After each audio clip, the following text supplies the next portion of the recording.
अस्सलामुअलैकुम, welcome to my channel फूफा you bye फरियाल। आज मैं आप लोगों के साथ बहुत फेमस रेसिपी शेयर करने लगी हूँ चार सदे के चावल की। ये चावल बहुत मज़े के बनते हैं और आप लोगों के लिए मैं ये रेसिपी बहुत आसान तरीके से लेके आई हूँ ताकि आप लोग अपने घरों में इसको बना सकें। अगर आपको ये रेसिपी पसंद आई हो, शेयर लाइक ज़रूर कीजिएगा, वीडियो को एंड तक देखिएगा ताकि कोई चीज़ स्किप ना हो। बहुत आसान है, जब आप इसको बनाएंगे तो इंशाल्लाह आप बार बार बनाना पसंद करेंगे। अब हम इसको बनाना शुरू करते हैं। सबसे पहले मैंने बड़ा गोश्त लिया 1 kg, साथ मैंने एक बड़ा हड्ड ले लिए। के साथ हमने दाल लेनी है, सबस मूंग की दाल, ये हम साबुत यूज़ कर रहे हैं। 1 गिलास हम लेंगे, ये देखिए ये गिलास मैं आपको दिखा रही हूँ इस तरह। और ये दाल ये देखिएगा साबित इस तरह होती है। इस वही गिलास हमने 2 गिलास चावलों का शामिल करना है। 1 गिलास हम दाल लेंगे, 2 गिलास हमने चावल लेने हैं। चावल ज़्यादा होने चाहिए। और ये चावल देखिएगा, ये चावल छोटा और मोटा है। आप लोगों ने जब भी लेना है शॉप वाले से यही कहना है कि हमें मोटा चावल चाहिए, वो इस तरह होता है। सेला चावल नहीं लेना या दूसरा बासमती नहीं लेना, इसमें ये मोटा चावल चलता है। दाल कम होती है, चावल ज़्यादा होते हैं। अब हमने इनको भिगो देना है। रात भर के लिए हम इसको इन दोनों चीज़ों को भिगोएंगे क्योंकि ये जितनी अच्छी भीगी होगी उतना अच्छा इसका टेक्सचर आएगा। अब हम इसको पकाना शुरू करते हैं। अगले दिन हमने फिर कुकर में गोश्त चढ़ा देना है, नमक शामिल कर देना है। इसके साथ काली मिर्चें हम इसमें डाल रहे हैं साबित, आधी चाय की चम्मच होगी ये। इसके साथ 1 चाय की चम्मच हमने इसमें ज़ीरा डाल देना है। अदरक लहसुन शामिल करना है 1 खाने का चम्मच। और फिर हम इसमें शामिल करेंगे ज़्यादा सा पानी, क्योंकि हमने गोश्त को बहुत अच्छा गलाना है ताकि रेशा रेशा अलग हो जाए इसका। बस इसको अच्छी तरह मिक्स करेंगे ताकि जो चीज़ें शामिल की हैं वो आपस में मिक्स हो जाएं। 2 घंटे के लिए हम इसे प्रेशर कुकर लगा देंगे ताकि गोश्त अच्छी तरह गल जाए। तो आप लोगों का गोश्त ज़्यादा टाइम ले तो थोड़ी देर के लिए ज़्यादा लगाते हैं उसको। 2 घंटे के बाद हम देखेंगे गोश्त बहुत अच्छी तरह गल चुका है। ये देखें कितनी नरमी से रेशा रेशा लैदा हो रहा है। बस अब फिर हमने एक मिट्टी की हांडी ली है, उसमें ऑयल डालेंगे हम। ऑयल मैंने 2 खाने के बड़े जो चम्मच होते हैं वो डाले हैं। इसमें 2 मीडियम साइज़ के हम प्याज चॉप करके डाल देंगे। इसको हमने अच्छी तरह फ्राई करना है। इसका कलर प्याज का चेंज होगा तो फिर हमने इसमें 1 चाय का चम्मच ज़ीरा डाल देना है। इसको अच्छी तरह भूनना है।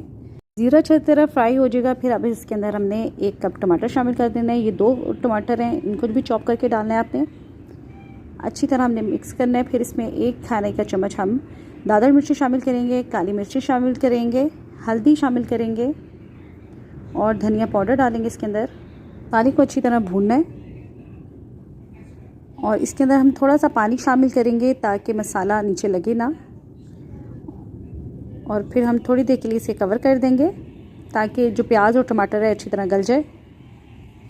थोड़ी देर बाद फिर अब हम इसका ढक्कन उठा देंगे और ये देखिए प्याज टमाटर अच्छी तरह गल चुका है। प्याज टमाटर अच्छी तरह गल चुका है। बस आपने इसको अच्छी तरह इतना भूनना है कि ये एक पेस्ट की शक्ल बन जाएगी।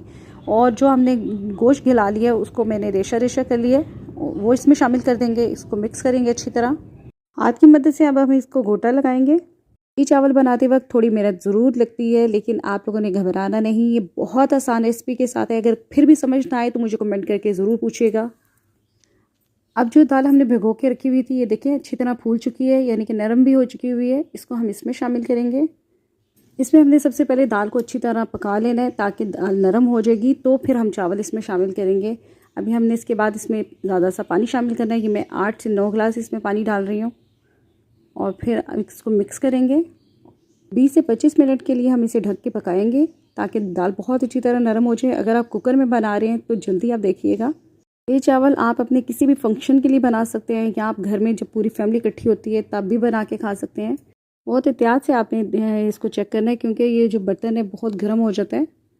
दाल को चेक करेंगे दाल अच्छी तरह गल चुकी हुई है कि नहीं। अगर दाल इस स्टेज पे नहीं गली तो उसको दोबारा हम पकाएंगे, लेकिन दाल बहुत अच्छी तरह गल चुकी है। अब हम इसमें चावल शामिल करेंगे। चावल डालते ही इसका जो पानी है वो चावल अपने अंदर सोख कर लेगा, इसलिए आपने तब ही चावल डालें जब दाल बहुत अच्छी तरह गल जाएगी, क्योंकि चावल एकदम गलते हैं। इनको अब मिक्स करेंगे ताकि तमाम चीज़ें अच्छी तरह मिक्स हो जाएं। चावल डालने के बाद इसको दोबारा हम कवर करेंगे 10 से 15 मिनट के लिए। 15 मिनट के बाद अब हम इसे देखेंगे। अगर इस स्टेज पे आपके चावल ना गले हुए हों आप दोबारा थोड़ा सा पानी डाल के उसको दोबारा पका लें, लेकिन अभी चावल अच्छी तरह गल चुके हुए हैं। ये देखें दाल भी बहुत नरम हो चुकी हुई है। बस अब हम इसको मिक्स करेंगे। इसमें अब हमने नमक शामिल करना है क्योंकि हमने पहले नमक नहीं डाला था। आपने अपनी ज़रूरत के मुताबिक नमक डालना है, कम या ज़्यादा ये आप देख लीजिएगा। इसको मिक्स करें। में हमने कोई ज़्यादा मसाले नहीं डाले, इसलिए इसका टेस्ट बहुत मज़े का है। हाथ की मदद से हम इसको घोटा लगाएंगे ताकि दाल और चावल मिक्स हो जाए। ये चावल आप चम्मच के साथ खा सकते हैं, इसलिए थोड़े खड़े खड़े रहेंगे। अब हम इसके ऊपर के लिए तड़का तैयार करते हैं। देसी घी मैंने लिया है, अगर आपके पास नहीं है तो आप कोई भी ऑयल यूज़ कर सकते हैं या घी। प्याज डालेंगे, उसको गोल्डन ब्राउन करना है और ये जो चावल और दाल है इसके ऊपर हमने इस तरह करके डाल देना है। मैं ज़्यादा प्रेफर करूँगी देसी घी को, क्योंकि ये तभी ज़्यादा टेस्ट अच्छा दे सकता है। अगर आपके पास नहीं तो कोई मसला नहीं। अब हल्के हाथों की मदद से हम इसको मिक्स करेंगे।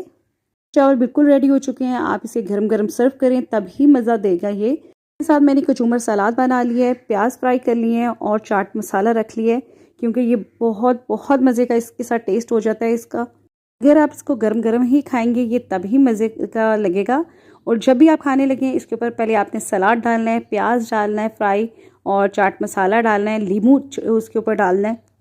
अगर ये रेसिपी आप लोगों को अच्छी लगती है, आसान लगती है तो प्लीज़ ज़्यादा से ज़्यादा शेयर कीजिएगा, ताकि जो बच्चियाँ नई नई कुकिंग सीख रही हैं वो इसको बनाएं और इन्जॉय करें। ये देखिए मैं आपको दूसरी प्लेट में भी डाल के दिखा रही हूँ। मज़े की बात यह है कि ये आपके पेट को फुल कर देती है, आपको बहुत एनर्जी मिलती है।